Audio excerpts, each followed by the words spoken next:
Now that you've taken a look at your local forecast, let's see what's making headlines in weather news. Hello, I'm Nicole Karkic. It's Friday, June 18th. It's never been as wet as it has been in parts of the prairies. Maple Creek, Saskatchewan is dealing with record flood levels. And a part of the Trans-Canada Highway was closed today near the Alberta-Saskatchewan border. A small hospital and several homes were evacuated in the area. Rural roads and bridges have been washed away.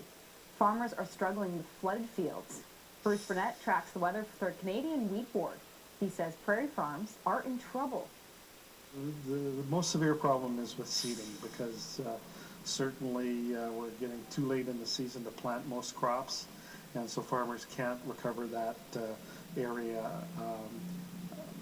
For the areas that are drowned out as well, the only option the farmer has is to try to replant those crops, and again, we're getting a little bit too late in the season to do that. Now, the wet weather has tapered off for now, but not for long. Pop-up thunderstorms tomorrow could add to the rainfall totals. In the past day alone, up to 150 millimeters of rain has fallen on the southern prairies. Now, stormy weather in the United States last night produced tornadoes in Minnesota. Deaths, injuries, destruction. At least 3 people died when the tornado touched down, causing significant damages.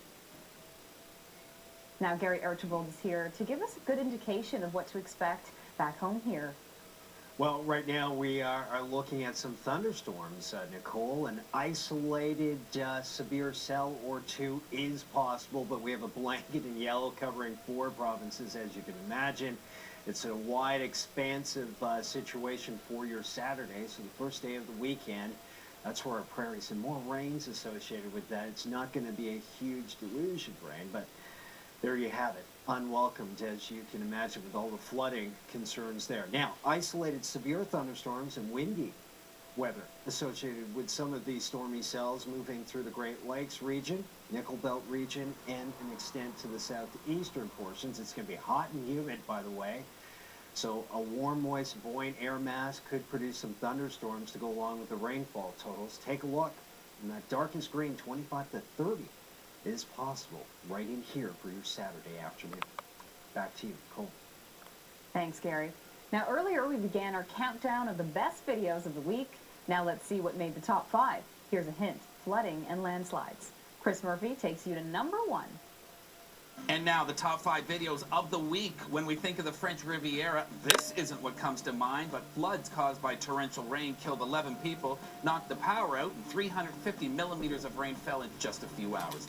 Number 4 takes us to southeastern Bangladesh, where the monsoon season is in full swing. Landslides buried dozens of homes, killing at least 58 people. Number 3, flash floods in Oklahoma City left cars submerged and people stranded after 200 millimeters of rain fell early Monday. And number 2, floods and landslides ravaged southern China as well this week. Check out this scene here, kind of put new meaning to the phrase hanging on for dear life. And the number 1 video of the week, this is what's left after a landslide bore through the southern Okanagan Valley. Thanks in part to quick-acting neighbors, no one was seriously hurt as 5 homes were destroyed. And that's your top videos of the week. And that's a look what's making headlines in Weather Network News. Stay tuned because your local forecasts are coming up next. They come up every 10 minutes on the 10s right here on the Weather Network.